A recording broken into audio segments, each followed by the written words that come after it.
Shalom. Of all the glory and praise to Yahweh, Bahashem, Yahweh Shai, Bahashem, Wakah, Kodash. Double honor to the apostles and elders, great millstone. Shalom to hopeful elect, which are the remnant of the Israelites, the Israelite foreigners. And don't like us, but they are us. Shalom. Salaki for noise in the background. Alright, I'm going to start off in Ecclesiasticus or Ben Sirah 11 in the good news. And I'm going to start off at verse 20. Stand by your duty and stick to it. Grow old at your work. All right, so basically right here, Lord is telling us. All right, remember this King Solomon writing Ecclesiasticus. But basically what the Lord is telling us is stand by your duty and stick to it. Grow old at your work. Basically, do what you're supposed to do to your best ability. This is our job. This is our duty. Us as men and women serving the Lord. If we have specific duty you need to be doing, do it. And stick to it. Grow old with it. Even if we have die doing what we're supposed to be doing. Die with this. Make sure we stick to this at all times, no matter what. Verse 21. Don't be jealous of what sinners achieve. Just stick to your own work and trust the Lord. It is very easy for the Lord to make a poor person suddenly rich. So basically, in other words, he's telling us, don't be tripping about what the next person have, what the sinners getting, how they gaining. All right, because the times we in right now, we supposed to be sticking to our job, being poor and humble, making sure we seek the Lord to our best ability. Make sure we doing the commandments to our best ability, have faith in His Son. So we don't even worry about what the next person have. Just like the Lord said, He can easily make us rich. And little do we know, we already rich in the spirit. We gotta remember, everything is spiritual. We're not carnal. So everybody got this physical money out here. They really broke for it because they had no spiritual bank account. They had no spiritual money whatsoever. All right. Verse 22. Devout people will receive the Lord's blessing as their reward, and that blessing can be given in a moment. So basically, you diligently seeking the Lord, devoting yourself towards the Lord, you most likely will get your blessing. Regardless of the situation that you in or whatever situation you had to go through, you will get rewarded. Just like the Lord said, some of us will have to die. All right, but hey, it's precious in His sight. Roughly paraphrasing Psalms 116, verse 15, you know? So regardless, just like He said, we're going to get ours. Just be disciplined and actually sincerely seeking the Lord. Stand on that shit. Stand on your grounds and stick to it. Verse 23. Don't be concerned about what you need or what success the future holds for you. Because the Lord already know what you need. What the future already holds for you. So He telling you, don't worry about it. I already know what it is and what you need. So just do what you're supposed to do. Stand on your shit. Stand on your grounds. Do what you're supposed to do. I got you. Verse 24. On the other hand, don't think that you have everything you need or that nothing can go wrong for you in the future. And He basically telling us like, yeah, I got you, but don't get carried away. Because just because you got me now, I could easily leave your ass hanging. Just because you think you got everything, I could take all this from you. Basically what He's saying. And things could easily go wrong for you within that split moment. So that's why I need to be humble at all times and sincerely seek the Lord. Receive discipline. Stand on what we're supposed to be standing on. Do we supposed to do to our best ability? All that right there. I'll read it again. Ben Sirah 23 or Ecclesiasticus. Sloppy. Move too fast. Ecclesiasticus or Ben Sirah 11, chapter 11. Verse 23. The Good News Translation. Sloppy. Verse 24 in the Good News Translation. Read it again. On the other hand, don't think that you have everything you need or that nothing can go wrong for you in the future. The Lord could change things within that split second. When things are going well, people don't think about hard times. And when things are going bad, they forget about prosperity.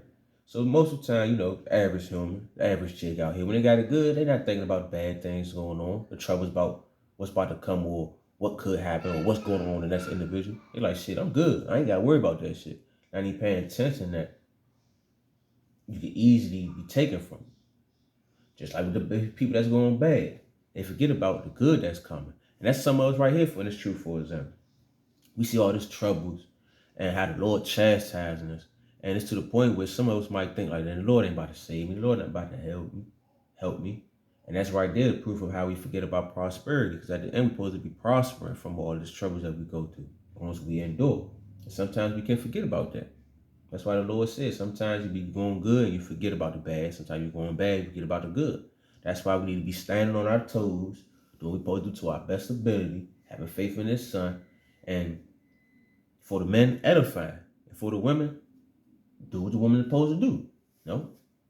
Shalaka ain't trying to go too deep into what the woman details and all. I mean, y'all should know what y'all supposed to be doing by these times. Just remain humble, keep quiet, and do everything else that you need to do. Because we all in this together at the end of the day. The Lord put the spirit on us to do what we're supposed to do to our best ability. So it's like, shit, just maintain. Just maintain.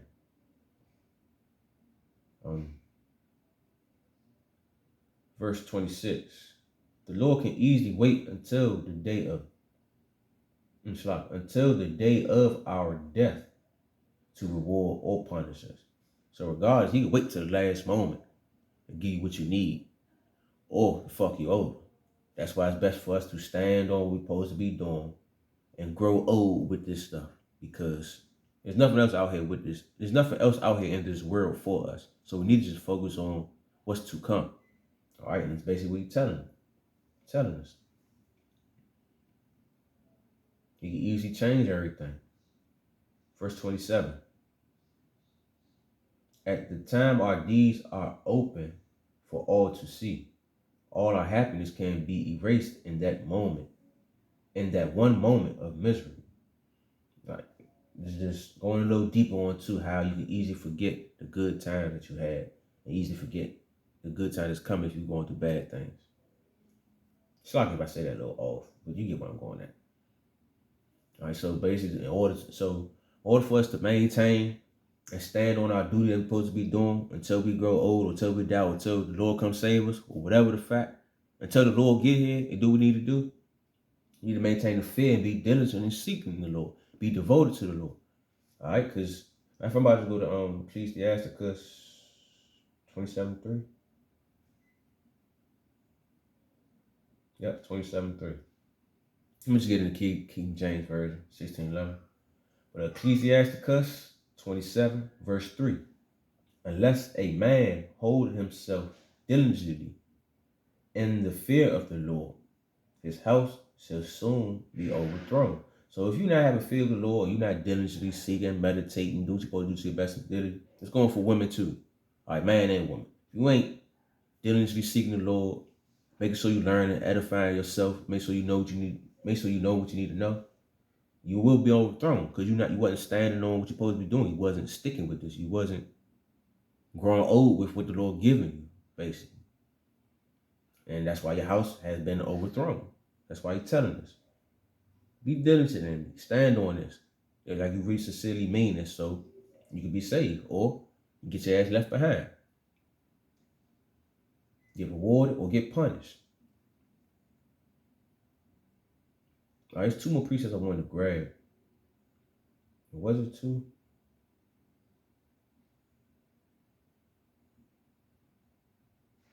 No, just one more precept. All right, it's Titus 3:8. I'm gonna get out the NLT. I'm gonna close out right here. Titus 3, chapter 3, verse 8 in NLT. This is a trustworthy saying, and I want you to insist on these teachings, so that all who trust in God will devote themselves to doing good. These teachings are good and beneficial for everyone. All right, so if you're in this truth and you are an Israelite, Lord sincerely chose you to get this understanding, do it. Just hold it down. This is trustworthy right here. This is like you said, this is a trustworthy saying. So hold it down. Maintain everything that the Lord has taught you. Just maintain it, man. Just maintain it. That's basically the point.